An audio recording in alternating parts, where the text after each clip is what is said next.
Quotes.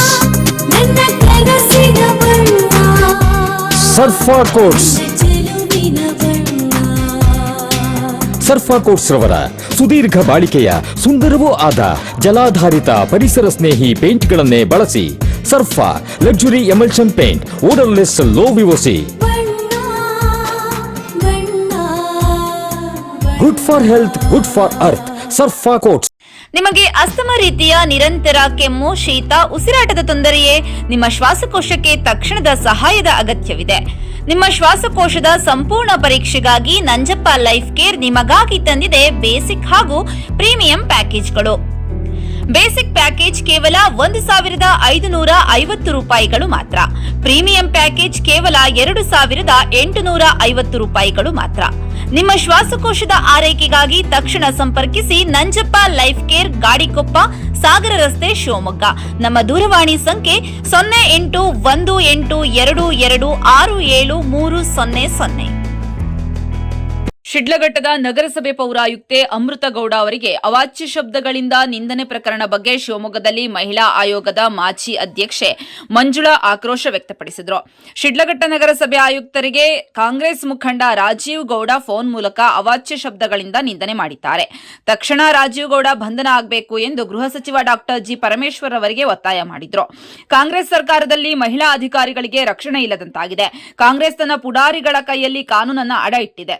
ಸಣ್ಣ ಪುಟ್ಟ ವಿಚಾರಕ್ಕೂ ಮೂಗು ತೂರಿಸುವ ರಾಜ್ಯ ಮಹಿಳಾ ಆಯೋಗ ಈಗ ಎಲ್ಲಿ ಹೋಗಿದೆ? ಆಯೋಗದ ಅಧ್ಯಕ್ಷೆ ನಾಗಲಕ್ಷ್ಮಿ ಚೌಧರಿ ಅವರಿಗೆ ಈ ವಿಚಾರ ತಿಳಿದೇ ಇಲ್ವಾ ಅಂತ ಮಹಿಳಾ ಆಯೋಗದ ಮಾಜಿ ಅಧ್ಯಕ್ಷೆ ಮಂಜುಳಾ ತಿಳಿಸಿದ್ರು.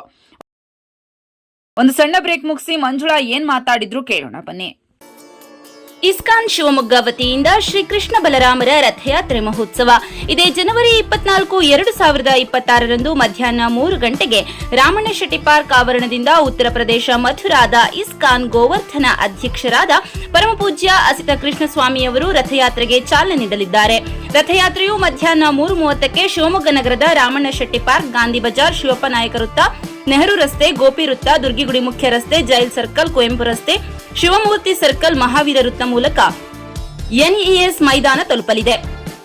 ಸಂಜೆ 6:30ಕ್ಕೆ ಎನ್ಇಎಸ್ ಮೈದಾನದಲ್ಲಿ ಸಮಾರೋಪ ಸಮಾರಂಭ ಜರುಗಲಿದ್ದು, ಸಮಾರಂಭದಲ್ಲಿ ಹರಿನಾಮ ಸಂಕೀರ್ತನೆ, ಪ್ರವಚನ, ವೈಭವಪೂರಿತ ಸಾಂಸ್ಕೃತಿಕ ಕಾರ್ಯಕ್ರಮಗಳು, ವೈಭವ ಆರತಿ, ನಂತರ ಮಹಾಪ್ರಸಾದ ವಿತರಣೆಯಾಗಲಿದೆ. ತಮ್ಮೆಲ್ಲರಿಗೂ ಕೂಡ ಶ್ರೀ ಕೃಷ್ಣ ಬಲರಾಮ ರಥಯಾತ್ರೆಗೆ ಭಕ್ತಿಪೂರ್ವಕವಾದ ಸ್ವಾಗತ. ನಮ್ಮ ಮಲೆನಾಡು ಶಿವಮೊಗ್ಗದಲ್ಲಿ ತಯಾರಾದ dairy fresh ice cream, pure milk ಬಳಕೆ, ರಿಯಲ್ ಫ್ರೂಟ್ಸ್ ನ ನೈಜ ಸವಿ, ನ್ಯಾಚುರಲ್ ಕಲರ್ಸ್ ಮಾತ್ರ, ಯಾವುದೇ ಆಡೆಡ್ ಕಲರ್ಸ್ ಇಲ್ಲ. 15 ವರ್ಷಗಳ ನಂಬಿಕೆ ಸೇವೆ, ರುಚಿಯಲ್ಲಿ ಟೇಸ್ಟಿ, ಆರೋಗ್ಯದಲ್ಲಿ ಬೆಸ್ಟ್. ನಮ್ಮ ಊರಿನ ಹೆಮ್ಮೆ, ನಮ್ಮ ರುಚಿಯ ಆಯ್ಕೆ dairy fresh ice cream.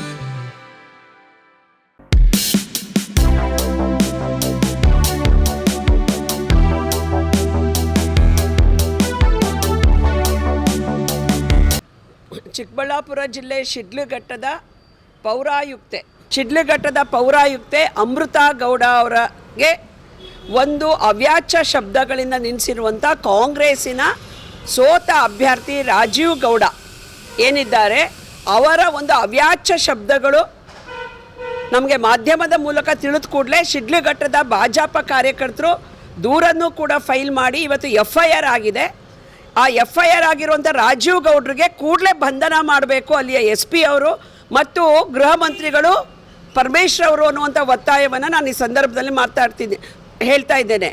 Anita Gowda ಪೌರಾಯುಕ್ತೆ, ಒಬ್ಬ ವಿದ್ಯಾವಂತ ಅಧಿಕಾರಿಗೆ ಕಾಂಗ್ರೆಸ್ ಸರ್ಕಾರದಲ್ಲಿ, ಅಮೃತ ಗೌಡ ಒಬ್ಬ ಅಧಿಕಾರಿಗೆ ಕಾಂಗ್ರೆಸ್ ಸರ್ಕಾರದಲ್ಲಿ ಒಂದು ರಕ್ಷಣೆ ಇಲ್ಲದೆ ಇರುವಂತಹ ಪರಿಸ್ಥಿತಿ ಇದನ್ನು ನೋಡಿದರೆ, ಮೊನ್ನೆ ಹುಬ್ಬಳ್ಳಿಯಲ್ಲಿ ನಡೆದಂಥ ಘಟನೆ ಇರ್ಬೋದು, ರಾಜ್ಯದ ಬೇರೆ ಬೇರೆ ಕಡೆ ನಡೀತಿರುವಂಥ ಘಟನೆ ಇರ್ಬೋದು, ಇದು ಏನನ್ನು ತೋರಿಸ್ತಿದೆ ಅಂದರೆ ಕಾಂಗ್ರೆಸ್ಸು ತನ್ನ ಪುಡಾರಿಗಳ ಕೈಯಲ್ಲಿ ಕಾನೂನು ಸುವ್ಯವಸ್ಥೆಯನ್ನು ಕೊಟ್ಟಿದೆ, ಕಾನೂನು ಸುವ್ಯವಸ್ಥೆನ ಅಡ ಇಟ್ಟಿದೆ ಅನ್ನುವಂತಹ ಒಂದು ಪರಿಸ್ಥಿತಿ ಇವತ್ತು ರಾಜ್ಯದ ಜನರಿಗೆ ಅರ್ಥ ಆಗ್ತಿದೆ. ಇವತ್ತು ಕಾಂಗ್ರೆಸ್ಸು ಮಹಿಳೆಯರ ಸುರಕ್ಷತೆಗೆ ಬದ್ಧವಾಗಿದ್ದೀವಿ ಅನ್ನೋದನ್ನು ತೋರಿಸೋದಾದರೆ ರಾಜೀವ್ ಗೌಡ ಮೇಲೆ FIR ಫೈಲ್ ಮಾಡಬೇಕು ಅನ್ನುವಂಥ ಒತ್ತಾಯ, FIR ಏನು ಫೈಲ್ ಆಗಿದೆ ಅದಕ್ಕೆ ಅರೆಸ್ಟ್ ಮಾಡಬೇಕು ಅನ್ನುವಂಥ ಒತ್ತಾಯವನ್ನು ನಾನು ಈ ಸಂದರ್ಭದಲ್ಲಿ ಮಾಡ್ತಾ ಇದ್ದೇನೆ. ಹಾಗೆ ರಾಜ್ಯ ಮಹಿಳಾ ಆಯೋಗ ಬೇರೆ ಬೇರೆ ಸಣ್ಣ ವಿಷಯಗಳಿಗೆ ಮೂಗು ತೂರಿಸುತ್ತೆ, ಹೋಗುತ್ತೆ ಮಹಿಳೆಯರ ಪರವಾಗಿದ್ದೀನಿ ಅಂತ ಹೇಳುವ ರಾಜ್ಯ ಮಹಿಳಾ ಆಯೋಗದ ಶ್ರೀಮತಿ ನಾಗಲಕ್ಷ್ಮಿ ಚೌಧರಿ ಅವರಿಗೆ ಏನು ಅಮೃತ ಗೌಡ ಮೇಲೆ ನಡೆದಂಥ ಈ ಅವ್ಯಾಚ ಶಬ್ದಗಳ ದಬ್ಬಾಳಿಕೆ ಕಿವಿ ಕೇಳಿಸ್ತಾ ಇಲ್ವಾ, ಕಣ್ಣು ಕಾಣಿಸ್ತಾ ಇಲ್ವಾ? ಯಾಕೆ ಸುಮ್ಮನೆ ಕೂತಿದ್ದೀರಾ? SP ಅವ್ರಿಗೆ ಯಾಕೆ ಲೆಟ್ರ್ ಹಾಕಿಲ್ಲ ನೀವು? ಯಾಕೆ ಅರೆಸ್ಟ್ ಮಾಡೋದಕ್ಕೆ ಸೂಚನೆ ಕೊಡ್ತಿಲ್ಲ? ನೀವು ಕಾಂಗ್ರೆಸ್ ಏಜೆಂಟಾ? ರಾಜ್ಯ ಮಹಿಳಾ ಆಯೋಗ ಕೂಡಲೇ ಬಂಧನಕ್ಕೆ ಒಳಪಡಿಸಲಿಲ್ಲ ರಾಜೀವ್ ಗೌಡಂಗೆ ಅಂತ ಆದರೆ ಇಡೀ ರಾಜ್ಯದಲ್ಲಿ ನಾವು ಹೋರಾಟ ಮಾಡಬೇಕಾಗತ್ತೆ ಅನ್ನುವಂಥ ಎಚ್ಚರಿಕೆಯನ್ನು ಕಾಂಗ್ರೆಸ್ ಸರ್ಕಾರಕ್ಕೆ ಈ ಮೂಲಕ ನಾನು ಕೊಡೋದಕ್ಕೆ ಬಯಸ್ತಾ ಇದ್ದೇನೆ. ಒಂದು ಅಮೃತ ಗೌಡ ಅನ್ನುವ ಪೌರಾಯುಕ್ತರು ಏನಿದ್ದಾರೆ ಶಿಡ್ಲಘಟ್ಟದಲ್ಲಿ ರಸ್ತೆಯಲ್ಲಿ ಬ್ಯಾನರ್ಗಳನ್ನು ಕಟ್ಟಿದ್ರು ರಾಜೀವ್ ಗೌಡ ಅವರು. ಒಂದು ಬ್ಯಾನರು ರಸ್ತೆಗೆ ಅಡ್ಡಲಾಗಿ ಇತ್ತು, ಇದರಿಂದ ಆಕ್ಸಿಡೆಂಟ್ ಆಯಿತು ಅಂತ ಸಾರ್ವಜನಿಕರಿಂದ ಅವ್ರಿಗೆ ದೂರ ಹೋಗುತ್ತೆ. ಆಗ ಅಮೃತ ಗೌಡ ಅವರು ಅದನ್ನು ಬಿಚ್ಚಿಸಿ ತಮ್ಮ ಕಚೇರಿಯಲ್ಲಿ ಇಡಿಸಿರ್ತಾರೆ.